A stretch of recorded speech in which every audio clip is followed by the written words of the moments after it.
Satu putaran atau 2 putaran dari Bang Wibi? Saya yakin 1 putaran. Yakin 1 putaran. Bang Bimo, yakin 1 putaran atau 2 putaran? Masih perlu dipertanyakan lagi. 1 putaran itu pasti. Pasti. Kalau kalah kita fight lagi untuk menang lagi. Jadi sekali lagi buat kami kita nggak mikir jauh ke sana. Kita mikir ini semua selesai di 14 Februari. 1 putaran. Oke.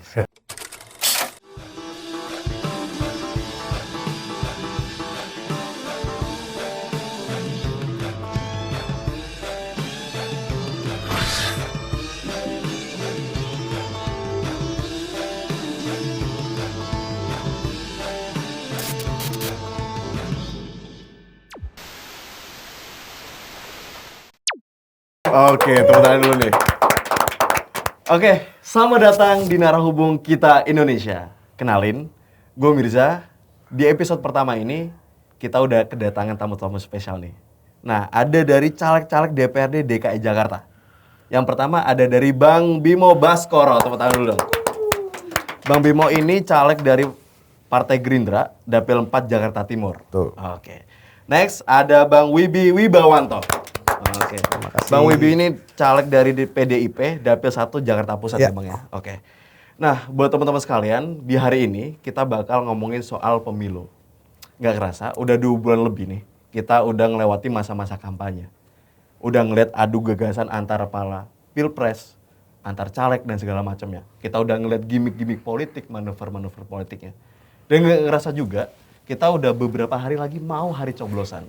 Tapi kayaknya ada satu hal yang kayaknya kalau ke-skip nih, pembahasannya kurang. Yaitu pemilu mau 1 putaran atau 2 putaran. Nah, kita juga mau kulik nih, kira-kira sebetulnya pemilu itu harusnya 1 putaran atau 2 putaran sih? Nah, tapi sebelum itu, kita mau tanya-tanya dulu nih, soal gimana sih pencalekan dari Bang Bimo sama Bang Wibi. Siap. Ya. Oke, pertanyaan pamungkas di awal.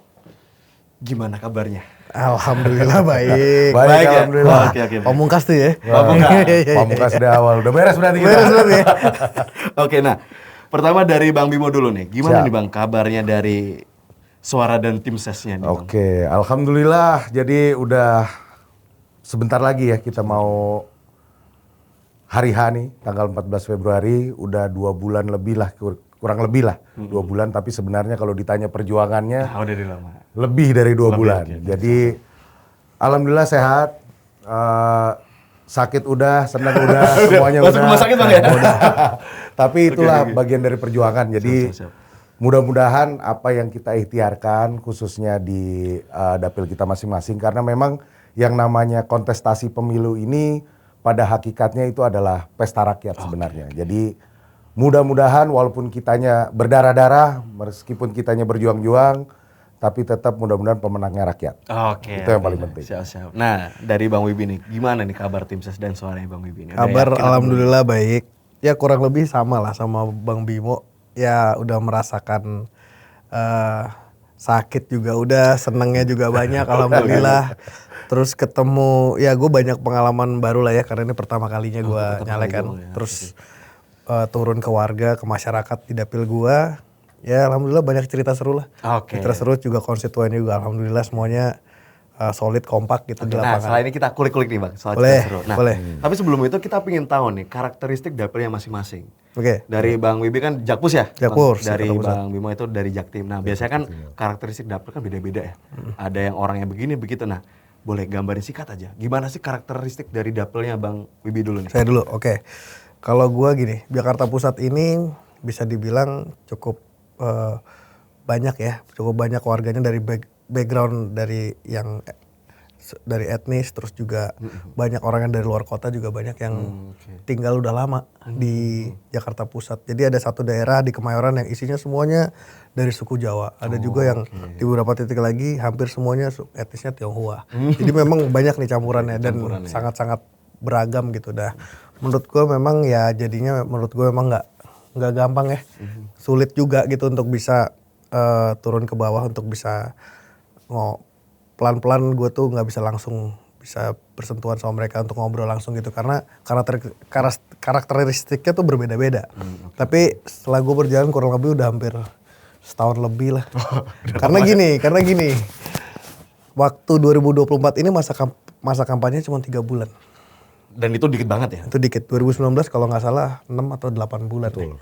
Sekarang Ya, ini cuma 3 bulan, jadi masa pengalaman gue secara pribadi sebagai caleg baru pun juga kalau 3 bulan tuh nggak akan cukup. Akhirnya gue pun juga kebetulan pengurus partai di DPC PD Perjuangan Jakarta Pusat. Ya dengan ya pas banget gue sebagai pengurus partai, ya gue udah mulai turun ke pengurus, memperkenalkan diri, ngobrol sama mereka. Ya alhamdulillah sekarang sih udah oke lah ya ngobrol sama konstituen-konstituen di bawah gitu. Udah bisa ngeblend sama mereka. Oke. Berarti tantangannya itu gara-gara beragam itu juga Bang ya? Menurut Oke. ya. Siap. Kemudian dari Bang Bimo nih, gimana nih karakteristik orang-orang Jaktim nih Bang? Kalau kita ngomong Jakarta Timur ini di Jakarta ini memang selalu berbeda, selalu dibilang neraka. Karena apa? Di antara semua Jakarta Selatan, Jakarta Pusat, Utara, Barat, dan Timur itu kebagi 3 dapil. Karena apa? Saking padatnya dan saking luasnya. Kayak dapil gua sendiri, dapil 4 itu sebenarnya kalau dibandingin Jakarta Pusat yang mungkin berapa kecamatan lebih banyak ya. Di saya itu cuma 3 kecamatan. Tapi total DPT kita mungkin bisa dibilang salah satu yang paling banyak. Oke. Jadi memang tantangannya itu adalah jumlah voters. Karena apa? Berarti yang harus kita sentuh sebanyak itu. Dan yang kedua tantangannya adalah wilayahnya sendiri. Karena apa? Jakarta Timur itu kan padat banget ya. Padat banget. Jadi yang kita sentuh itu benar-benar beragam. Dan memang demografinya sangat luas gitu loh. Mungkin tadi dibilang banyak etnis juga pun di Jakarta Timur sama. Nah inilah yang memang kebetulan sama seperti Bang Wibi, saya juga adalah kebetulan pengurus partai juga di DPD DKI Jakarta Gerindra.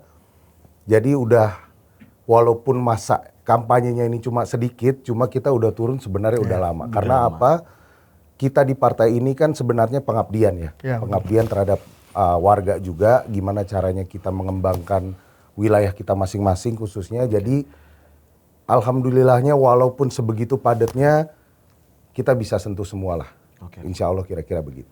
Berarti tantangannya emang itu karena banyak orangnya juga dan padat itu gimana cara kita bisa nyentuh per orang gitu ya Bang ya. Oke. Nah next, ngomongin soal pencalekan. Biasanya pasti ada 1-2 hal cerita menarik nih soal pencalekannya masing-masing. Apa barangkali pernah punya pengalaman dipalakin? Atau pengalaman tiba-tiba proposal yang datang ada 10. Nah, kira-kira ini kan jadi yang hal menarik gitu. Atau kira-kira ada yang benar-benar menyebalkan nih. Ini aduh, ini banget sih. Nah, boleh nih Bang. Kira-kira boleh di-share 1-2 hal dari Bang Bimo dulu mungkin. Ya, jadi kalau ngomongin ini kan sama aja kayak ngomongin suka duka nih. Benar, ya, suka duka di masa pencalekan ini khususnya masa pilpres ini, masa pileg ini.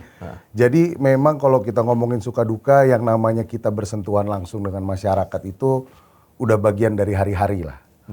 Memang kita turun, ada yang berkenan, ada yang nggak berkenan. Itu udah makanan sehari-hari, udah makanan sehari-hari kita. Jadi kuncinya sebenarnya di sini adalah keikhlasan. Karena kita turun ke masyarakat itu harus ikhlas dan sabar. Kalau misalnya kita nggak ikhlas-ikhlas, tantangan yang kita hadapin setiap hari ini kan beragam. Ada memang yang kita datang mereka sudah welcome sama kita. Ada yang kita datang mereka harus dengan persuasi yang beda. Nah, kalau kita udah kayak gitu, kitanya juga harus ikhlas dulu untuk turun ke mereka. Karena apa? Banyak juga, saya nggak tahu yang lain, tapi kan ada juga yang memang turun ini motifnya banyak. Pencalekan ini motifnya banyak. Motifnya banyak. Cuma sekali lagi gimana pun yang memenangkan hati rakyat adalah yang ikhlas. Jadi apapun yang kita hadapin di bawah, apapun yang kita hadapin di lapangan, kita harus hadapinnya juga dengan jiwa yang besar. Jadi kalau misalnya ada resistensi, ada aja tuh yang mungkin kita kenalan mereka nggak mau. Padahal yang namanya silaturahmi kan tak berbatas ya. Lu pernah ditolak Bang? Oh udah biasa. Masuk rumah? Sudah biasa. Sudah biasa itu. Makanya kalau kita jiwa kita nggak besar, kita nggak sabar-sabar dan kita nggak ikhlas, ini yang kadang malah bikin sakit hati. Tapi di politik ini nggak ada sakit hati. Politik ini kan sebenarnya adalah khususnya kita yang caleg ya. Kita ini tugas awal kita adalah mengabdi sebenarnya. Ini pengabdian kita terhadap warga khususnya dapilnya kita. Kita ini kan pejuang semua. Pejuang dalam artian apa? Partai ini kan butuh pejuang-pejuangnya. Seperti Bang Wibi di PDIP, saya di Gerindra. setiap partai butuh untuk menyentuh setiap jiwa dari masyarakat yang ada di dapilnya. Nah kita ini ujung tombaknya. Kalau ujung tombaknya udah tumpul, nah ini yang jadi bahaya. Nah kalau kita udah main perasaan di situ, kita gampang kecewa, kita gampang sakit hati. Buat apa partai pakai kita juga? Nah ujung tombak ini harus tajam. Nah kita sebagai ujung tombak dari partai kita masing-masing, ini harus tajam ke bawah. Tajam ke bawah dalam artian apa? Jangan kita mengecewakan mereka. Apapun yang terjadi di lapangan, kita terima dengan jiwa besar. Sehingga apa? Suka dukanya itu udah gak berasa lagi. Karena apa? Ini ya bagian dari perjuangan. Intinya gitu aja. Jadi ikhlas gitu. Jadi Harus apapun ikhlas. masalahnya ya udahlah. Nih kita ikhlas aja untuk ngabdi gitu. Betul. Oke, nah, Bang Wibi nih gimana nih? Kira-kira ada cerita yang menarik gitu? Gue mungkin nambahin sedikit dari Bang Bimo ya. Gue tuh selalu menganggap setelah gue turun ini sebagai caleg dan sebagai pengurus partai, gue tuh menganggap bahwa kerja politik itu harus pakai passion. Karena bener tadi Bang Bimo bilang kalau lu nggak berpassion di situ tapi lu maksain di situ, udah pasti baper pak. Pasti baper. Setuju. Ikhlasnya nggak keluar jadi. Gue sepakat kita harus ikhlas sebagai pejuang di garda depannya partai gitu ya, partai kita masing-masing. Kita menyerap aspirasi warga, kita turun ke bawah. Suka dukanya ya, kalau dibilang palak enggak lah ya. Tapi ada aja. Siapa yang berani malak Bang Wibi? Tapi pada aja lah, kayak lu datang ke satu wilayah, terus ya kan nggak semua warga berkenan juga. Nah kita dalam diri kita nyampainya kan juga pasti kalau kita ikhlas pasti oh ya udah gitu. Tapi ada juga yang nyampe ke, wah kok gue ditolak, kok gue nggak diterima, itu pasti ada. Pasti ada yang merasakan kayak gitu. Dan gue jujur aja, kita sebagai manusia lah ya. Maksudnya awal-awal gue sih ada kayak, wah kok gini ya gitu. Tapi itu tadi karena, oh ternyata harus pakai passion bro. Kalau enggak, ya gitu. Akhirnya jadinya malas-malesan, nggak jadi turun, udah. Akhirnya yang harusnya kita jadi ujung tombaknya partai buat berjuang, menyerap aspirasi masyarakat, terus untuk goals kita adalah bisa memperjuangkan di parlemen, nggak terjadi pak jadinya. Jadi passion di dunia politik itu juga perlu sih. Perlu juga ya. Perlu Biar banget. nanti Perlu disesuaikan banget. sama ekspektasi juga ya. Iya betul. Oke, nampaknya ini saling setuju nih antara kubu 02, 03 nih. Tapi nggak apa-apa. Ini ngomongin soal Masuk pencalekan. koalisi. Masuk koalisi. benar. Nah, tapi nggak apa-apa. Ini wajar karena masuk Wajar lah. pencalekan. Belum ngomongin soal pilpres nih. Nah, tapi sebelum itu juga Bang. Nah, kira-kira kan dari Bang Bimo itu kan juga dari pasti mendukung Pak Prabowo kan? Gitu. Ya pasti. Pasti ya. Jelas. Barangkali yang lain gitu. Dari Bang Bimo juga pasti Ganjar nih. Bang Pasti Wibi. Bang Wibi pasti Ganjar Jangan nih gitu. Bimo dukung dua-duanya. Jangan, Bahaya ada ini. bahaya. Dari Bang Wibi Ganjar nih pasti gitu Pasti. ya. Nah, mau tanya nih Bang, kira-kira ada nggak sih kayak kotel efeknya dari kira-kira Pak Prabowo misal nih di dapilnya Bang Bimo gitu. Ngaruh nggak sih sama wah gara-gara Gerindra nih Pak Prabowo, yaudah gue milih Bang Bimo aja gitu. Jadi kalau kita ngomongin kotel efek ini sebenarnya kalau khususnya kami ya, khususnya gua di Gerindra, ini nggak usah dipertanyakan lagi. Karena apa? Sejak berdirinya Partai Gerindra, memang sosok yang sangat berpengaruh besar terhadap partai adalah sosok Pak Prabowo Subianto itu sendiri. Jadi kotel efek ini nggak usah dipertanyakan lagi bahwa Pak Prabowo Subianto itu sangat berpengaruh terhadap kita, khususnya kita sebagai ujung tombak. Karena di belakang kita ada Pak Prabowo Subianto itu jelas. Nah ini yang membuat approach kita terhadap masyarakat itu juga lebih mudah. Lebih mudah sangat. Jadi yang kalau ditanya kotel efek ya udah nggak usah dipertanyakan lagi. Sangat berpengaruh. Sangat berpengaruh. Oke. Nah inilah yang menurut gua sendiri kita sebagai kader khususnya ya dari Partai Gerindra bersyukur apabila dan juga Pak Prabowo Subianto walaupun sudah kemarin kalah 2 kali sama Pak Jokowi, beliau tetap jiwa besar memperjuangkan karena yang diperjuangkan Pak Prabowo Subianto ini selain negara juga kita ini sebagai ujung tombak partai. Gimana pengabdian kita terhadap warga, pengabdian kita terhadap masyarakat itu harus tetap terjaga gitu.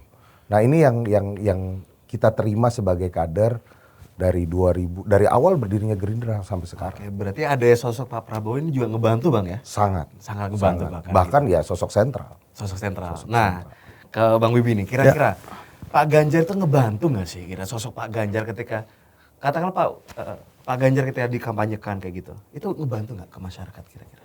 Ngebantu. Ngebantu ya? Jadi begini, Pak Ganjar efek ini sudah terjadi sebelum PDI Perjuangan memutuskan untuk Pak Ganjar sebagai capres. Oke.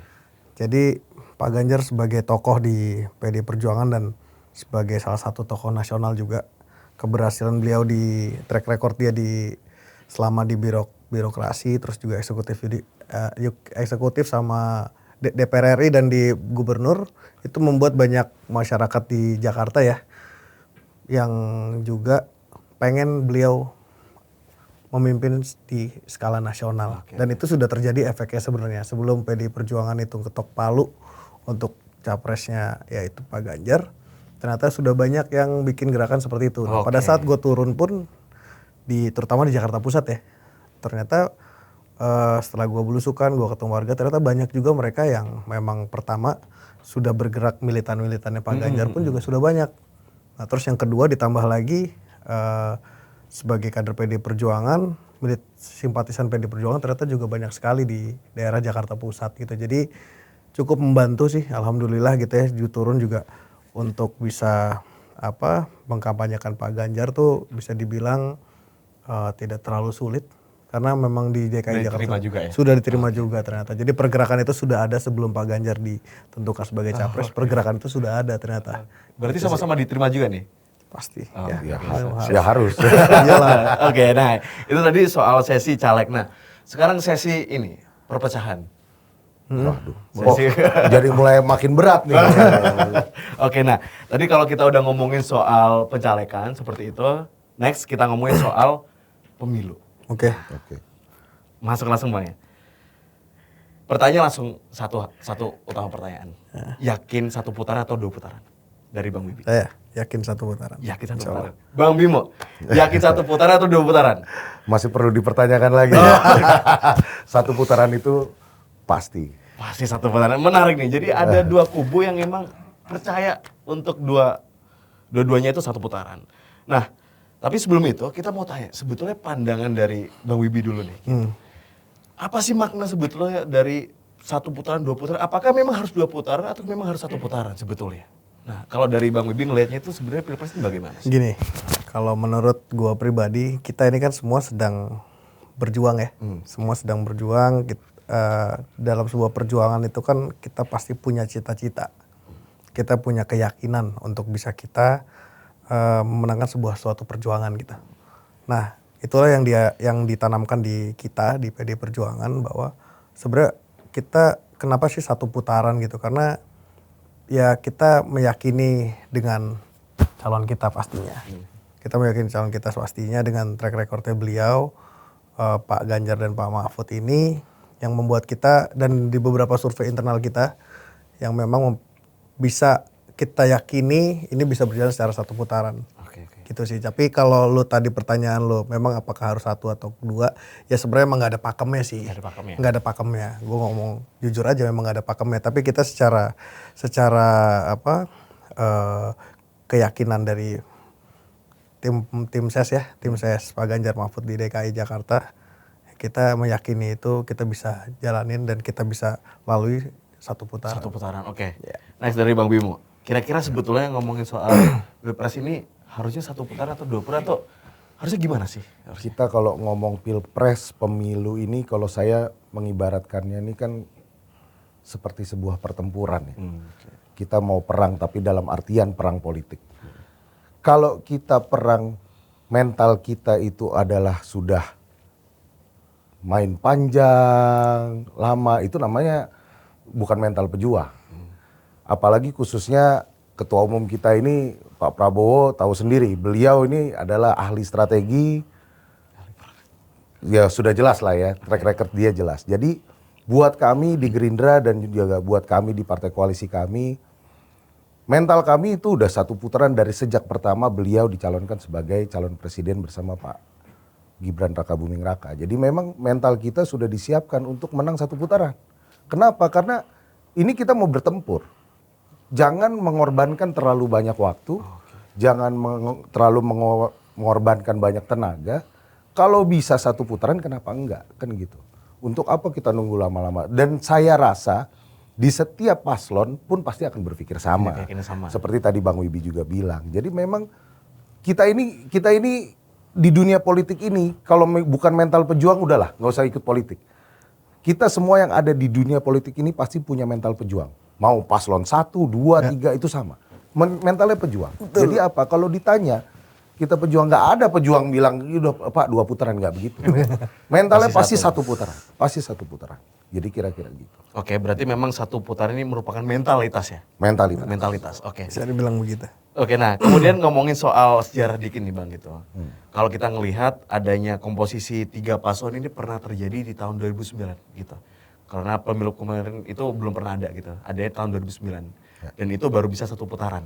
Dan itu ketika ada indikatornya SBY itu 60% di situ. Nah, di sini karena satu kubu 02, 03 meyakini satu putaran juga, kan pasti punya alasan masing-masing. Nah, nggak mungkin dong sama gitu kan. Nah kemarin dari Bang Bimo dulu nih, kemarin Bu Mega itu ngomong bahwa kita akan menang satu putaran, nah, gitu kan. Terus juga diomongin soal grassroots PDIP kencang banget sebetulnya. Hal seperti itu hayalan atau gimana sih Bang? Jadi kalau saya selalu melihat, kebetulan kan obrolan kita hari ini nih yang berat nih ya, masalah satu putaran, 2 putaran. Kalau saya ngelihatnya ada dari 3 perspektif. Oke. Perspektif pertama kita lihat itu dari sisi setiap paslon dan setiap koalisinya. Seperti 03, Pak Ganjar dan Pak Mahfud dengan koalisinya pasti pede dengan satu putaran. Kami pun di 02, Pak Prabowo dan Pak Gibran sudah jelas kita udah pasti satu putaran juga. Jadi kalau perspektifnya dilihat dari koalisinya, semua pasti satu putaran. Jelas. Perspektif yang kedua ada lagi, yaitu adalah perspektif dari budget pemilu itu sendiri. Kalau kita sampai 2 putaran, udah tahu sendiri dong extra cost-nya berapa. 37 triliun. Sekitar 37 triliun. Apakah itu yang akan kita harapkan? Kan itu. Itu perspektif kedua dari budget sendiri. Yang ketiga perspektifnya, menurut saya ini yang paling kita lihat dari faktanya. Perspektif ketiga kita lihat ini dari budget. Perspektif ketiga ini kita lihat dari survei. Kalau dari survei, sudah jelas paslon 2 maunya satu putaran. Karena apa? Surveinya sedang ada di atas. Tapi kalau ditanya dengan paslon nomor 3 atau nomor 1 dengan kondisi survei yang sekarang, pasti maunya 2 putaran. Kan begitu. Nah sekarang tinggal kita ngelihatnya ini dari perspektif yang mana. Apakah dari perspektif dari masing-masing koalisi, apakah dari perspektif budgetnya sendiri terhadap pemilu, atau dari perspektif survei yang ada sekarang. Nah kalau buat kami nggak ada masalah. Buat 02 sendiri, kita ambil dari perspektif manapun kita siap. Gitu. Mau itu satu putaran itu terjadi, kita untung. Mau 2 putaran itu sendiri terjadi, kita juga nggak masalah. Karena memang apa? Angin, kalau kita ngomong politik ini kita ngomong angin. Anginnya lagi ada di kita. Tendensinya ada di kita. Jadi 1 putaran atau 2 putaran, insya Allah buat kita sama aja. Cuma yang pasti, kalau kita lihat dari perspektif nomor 2, jelas 1 putaran kita rakyat yang untung. Karena apa? Bisnis bisa berjalan lagi. Kita nggak nunggu lama mungkin sampai Juni, Juli untuk menentukan siapa presiden kita, kira-kira begitu. Oke. Berarti yakin 1 putaran dengan 3 perspektif itu Bang. Ke Bang Wibi nih kira-kira, sepakat nggak ngomongin soal, tadi kan 02 ngomongin bahwa ya nanti ngomong soal budget. Padahal kan budget barangkali udah di set juga di anggaran gitu Bang ya. Apakah itu juga perspektif yang oke untuk diangkat gitu. Sama ngomongin soal voters gitu. Kira-kira per hari ini vote dari Pak Ganjar, Pak Anies juga agak naik-naikan gini. Ya memang kalau kondisinya Pak Prabowo tinggi gitu. Nah dari Pak Ganjar ini gimana nih kondisinya? Untuk pemilu 1 putaran ini apa sih indikatornya kalau menurut dari Bang Wibi nih? Kalau tadi yang awal dulu pertanyaan 1 atau 2 putaran ya, kita semangatnya sama ya. Maksudnya kalau semangat kita 1 putaran, karena kalau bicara budget itu menjadi penting juga. Karena bagaimanapun juga itu kan juga dana dari rakyat. Kalau bilang kita bisa dengan 1 putaran, otomatis kita nggak perlu keluar duit lagi, negara nggak perlu keluar duit lagi. Ya dong, kita memperjuangkan duit rakyat loh ini. Ya, tetap semangatnya sama 1 putaran. Terus yang kedua, kalau bicara survei, indikator ya, kita main di dunia politik ya, apapun bisa terjadi. Tapi tetap balik lagi, ya dari survei-survei itu semua memang menjadi patokan juga, menjadi semangat lah ya, menjadi semangat kita untuk bisa terus turun ke bawah bergerak dan kenapa kita yakin satu putaran ya, kita mengawal Pak Ganjar ini dari yang gue di tingkat DKI, ya gue melihat beliau juga turun ke bawah sampai nginep di rumah warga dan lain-lain gitu ya. Dan kemarin tanggal 3 kemarin kita kampanye akbar, gue melihat segitu banyaknya simpatisan Pak Ganjar, Pak Mahfud yang memenuhi GBK ya. Gue secara personal dan secara tim ses kita TPD DKI, kita meyakini itu bisa mampu untuk satu putaran gitu. Jadi menurut gue ya politik itu dinamis.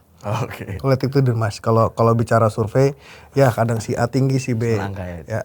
Bukan cuma angka, tapi maksud gue siapa bisa sekarang lagi di atas siapa, nanti bisa siapa ke atas gitu. Jadi nggak bisa selalu dijadikan patokan gitu. Jadi menurutku dinamis lah politik di Indonesia ini. Oke. Tapi memang dalam kondisinya dari Kubu 02 itu, dan gue ngeliat sendiri Bang ya, di TikTok, wah gila masif banget itu. Maksudnya pendukung Gen Z memang gila gitu, nggak bisa dipungkiri juga gitu.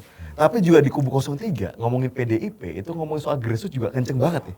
Orang-orang pedesaan, orang-orang kampung-kampung kayak gitu kan. Nah itu juga nggak bisa diremehin juga. Nah terus Bang, kita ngomongin soal dampaknya sebetulnya. Kalau kita mau 2 putaran, 1 putaran ini dampak terbaik dan dampak terburuknya apa nih Bang? Kalau ngomong pemilu 1 putaran, pemilu 2 putaran. Kira-kira dari Bang Bimo dulu nih. Kalau untuk 1 putaran dampak baik, terbaiknya apa, terburuknya apa? Kalau kita ngomong baik dan buruk ya, sekali lagi yang namanya pilpres ini, pemilu ini pesta rakyat. Jadi mau 1 putaran, 2 putaran, tetap pemenangnya adalah rakyat.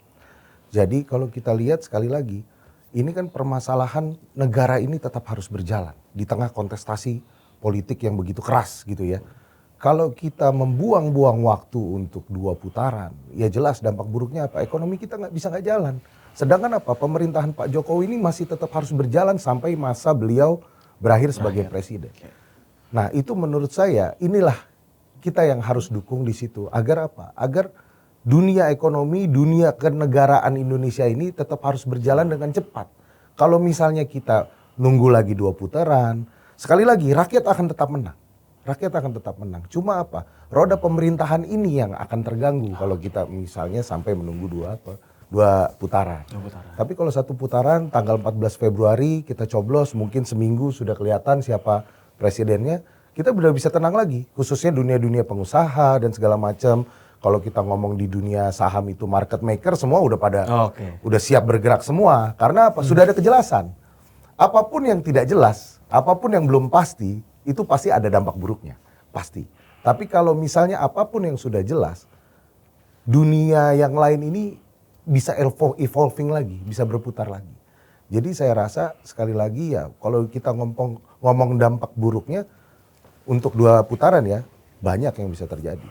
Tapi kalau kita ngomong dampak baiknya untuk 2 putaran, sekali lagi warga, rakyat itulah pemenangnya. Karena apa? Bagaimanapun mereka mungkin punya waktu untuk bisa memutuskan lebih matang lagi, lebih dalam lagi. Tapi kalau misalnya 1 putaran beres, roda pemerintahan bisa berjalan dan segala macam. Oke, jadi itu ngomongin soal stabilitas dan kepastian juga. Jadi itu karena dengan itu juga investor juga bingung nih, gampang ya Bang ya? Gampang sekarang. Mau invest atau enggak nih gitu. Saya pemimpinnya beda gitu. Oke. Nah, dari Bang Wibi, kira-kira apa sih dampak terbaik dan terburuknya? Pilpres 1 putaran dan 2 putaran. Oke. Kita melihat pemilu ini kan pesta demokrasi ya. Pesta demokrasi yang 5 tahun sekali. Dan memang di 2024 ini menjadi apa ya, gue selalu bilang menjadi gerbang utama untuk anak-anak Gen Z dan milenial supaya dalam menghadapi bonus demografi. Nah gue melihat kalau misalkan ini menjadi 1 putaran, otomatis ini kan cost juga tidak besar. Ya keuntungannya ya. Terus juga kalau misalkan 2 putaran ya mungkin kurang lebih sama Bang Bimo tadi, ya pasti akan banyak pengeluaran tambahan lagi. Dan ekonomi pun juga pasti berjalannya pasti akan kurang baik. Karena kemarin aja gue banyak kok teman-teman gue yang kerja di brand, mereka banyak yang ngeluarin produk-produk barunya mereka.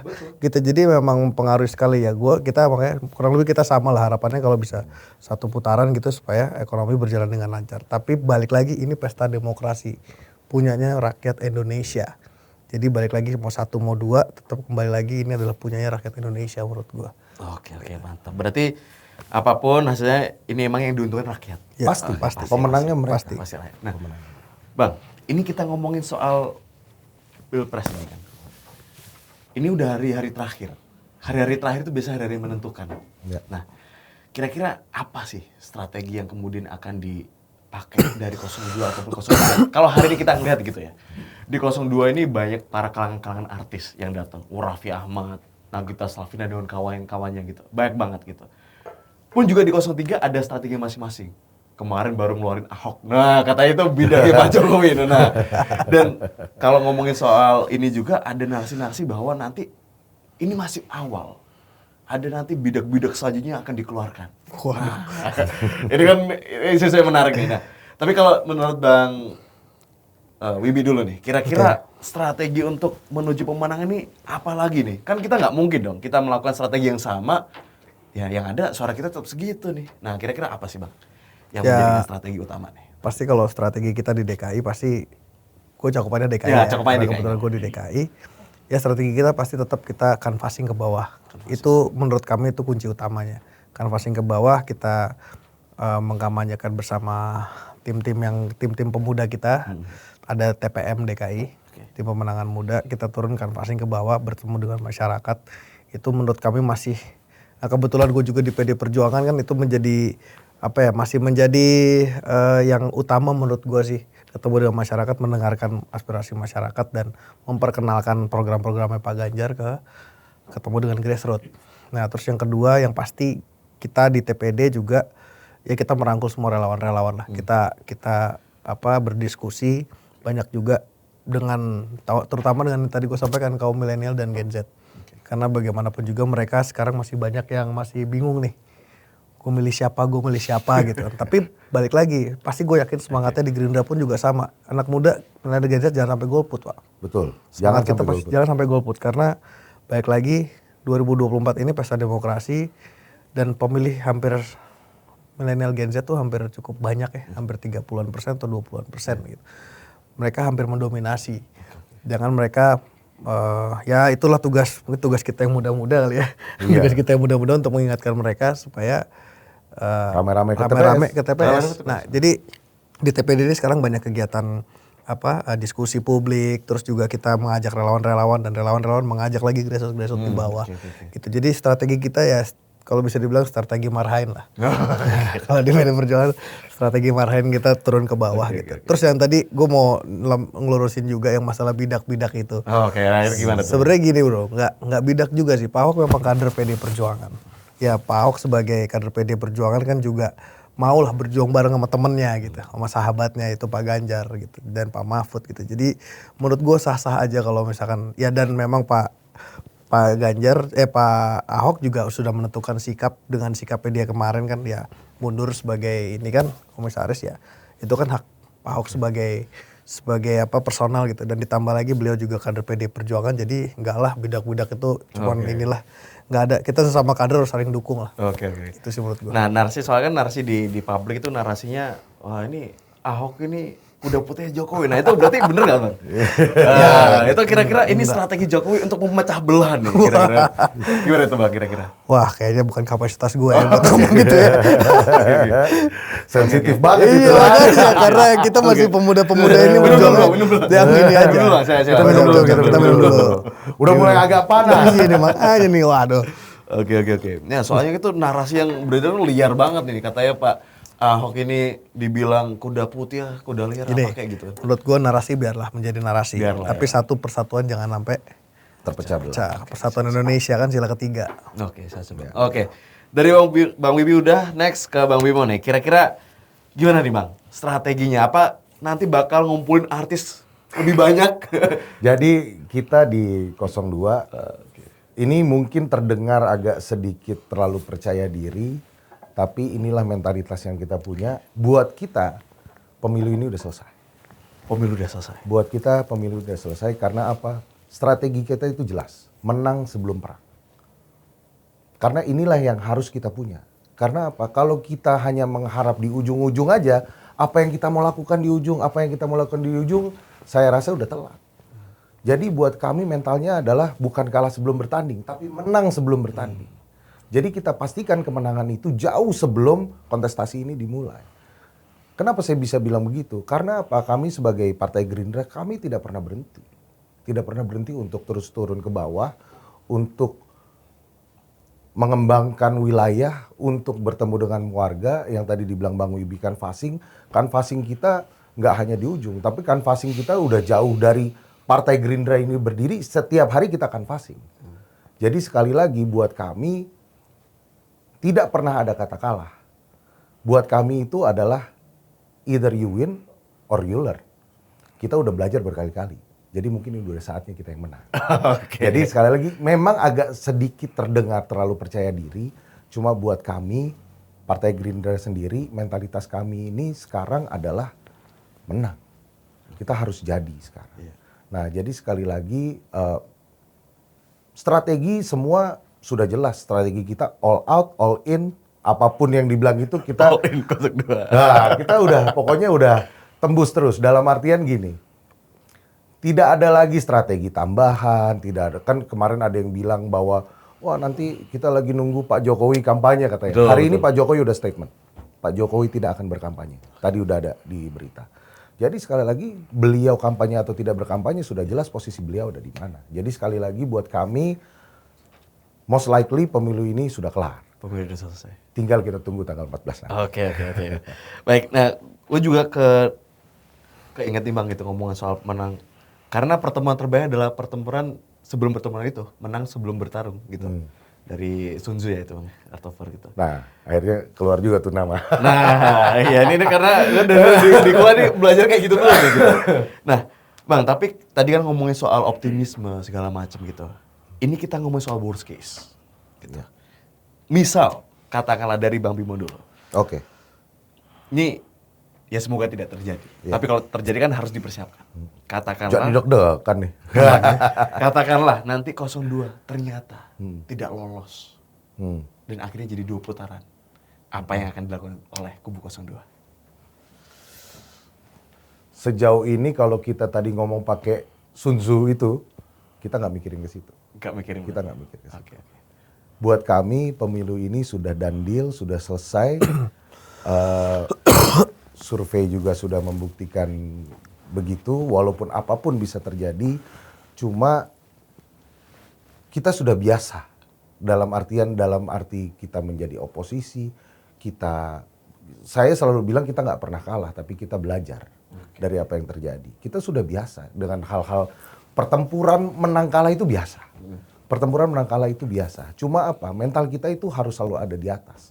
Karena apa? Pak Prabowo selalu bilang bahwa kita tuh nggak pernah kalah. Kita digebuk jatuh berdiri lagi, digebuk jatuh berdiri lagi. Jadi buat kami ini kita harus menang. Gitu. Kalau kalah kita fight lagi untuk menang lagi.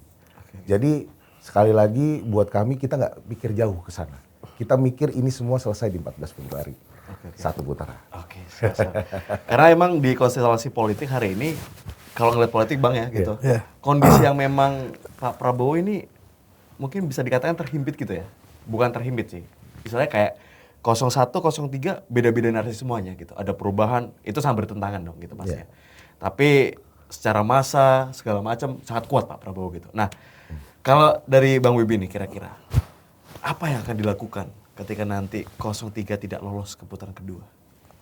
Apakah gabung ke kubunya Pak Anies? Nah, tapi ini juga menarik nih.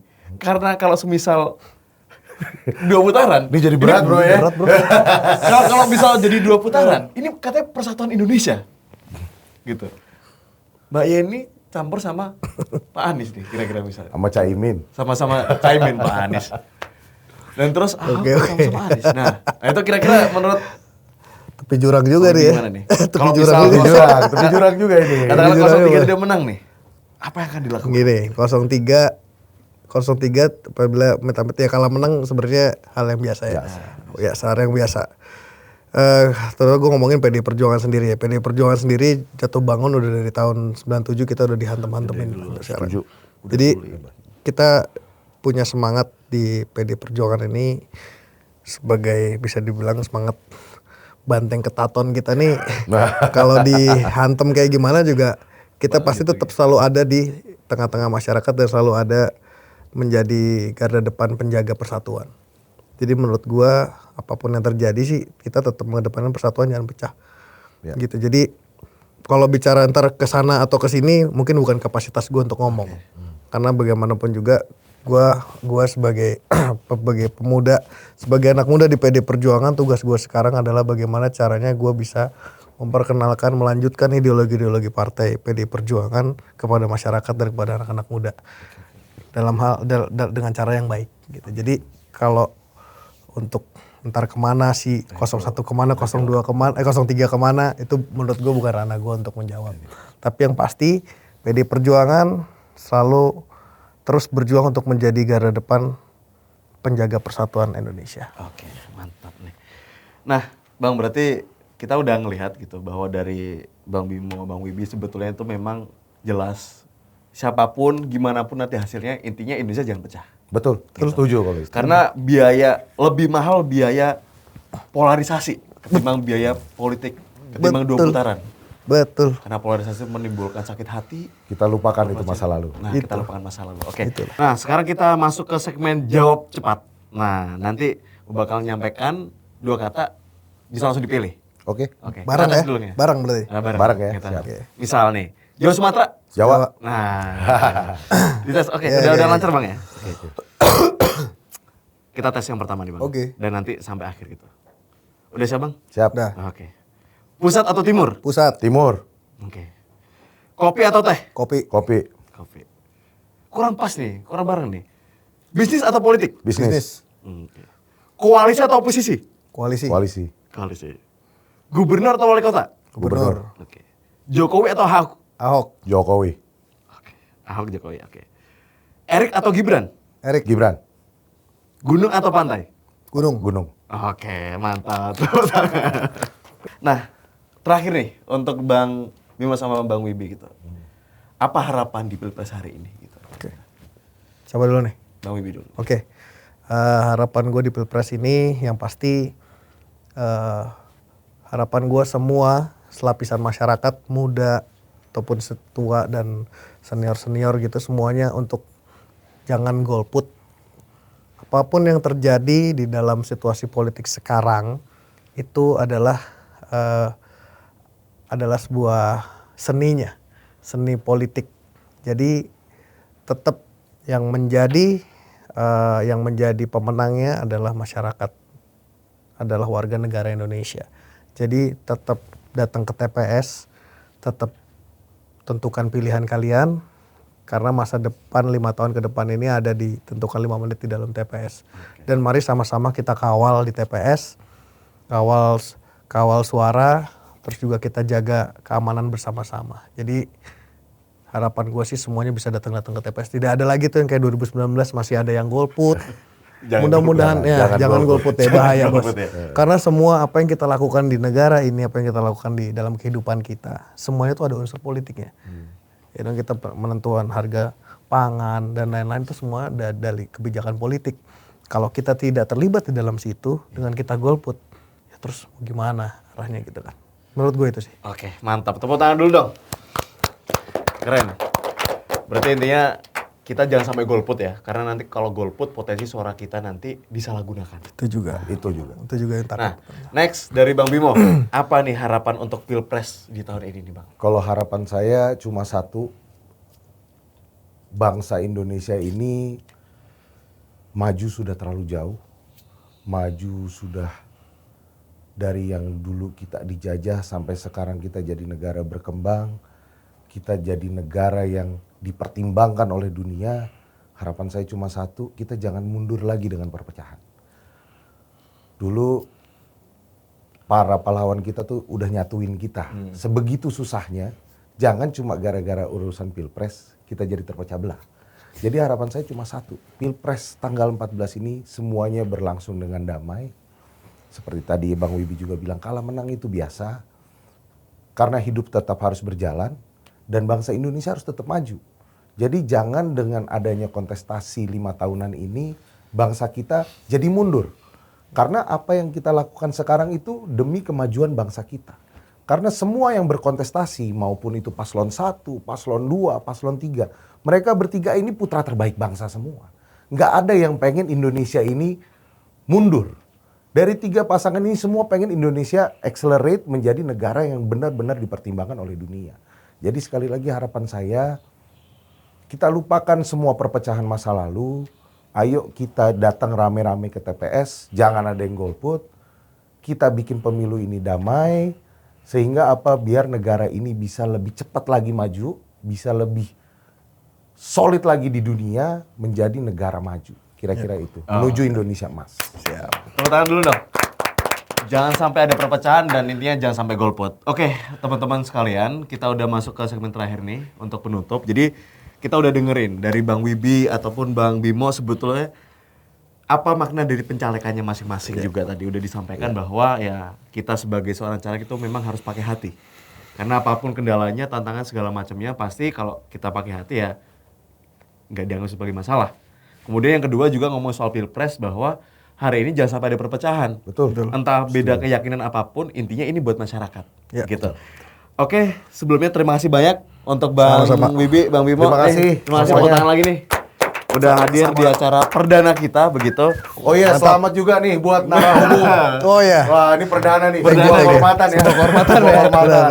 Oke, nah. Selamat. Harapan juga semoga channel ini juga menjadi channel yang lebih besar Amin, lagi ya. amin, ya Nah, Rabbal kalau alamin. channel udah lebih besar nih, kita bisa ngomong nih ke depan. Awal-awalnya ada Bang Wibi, Bang Bimo. Nah, Jangan gitu. lupa undang-undang lagi. Iya. Ini yang Kabar-kabarin. pertama kali nih gitu. Iya. Oke, dari gua terima kasih. Buat teman-teman sekalian, jangan lupa ketika nanti ke depan kita bakal ada episode-episode yang lebih seru lagi. Jadi cari di YouTube Narahubung Kita Indonesia. Di situ bakal ada episode yang lebih seru lagi. Jangan lupa subscribe dan klik tombol loncengnya untuk dapat notifikasi untuk selanjutnya. Sekian dari, sebelum kita tutup nih dari Narahubung. Jadi kalau nanti kita ada jargon nih Bang. Kalau ngomongin Narahubung, kita ngomong Kita Indonesia. Oke. Oke Bang, siap. Keren. jadi kita aduk ke sana nih bareng-bareng. Oke. Kalau kita ngomong Narahubung, kita ngomong Kita Indonesia gitu. Oke. Oke. Kita coba ya. Oke. Baik, 1, 2, 3. Narahubung Kita Indonesia. Oke, thank you. Sekian gue dari Mirza. Thank you, tepuk tangan dan mari. Mantap. Thank you bro. Lo pertanyaan bikin deg-degan aja.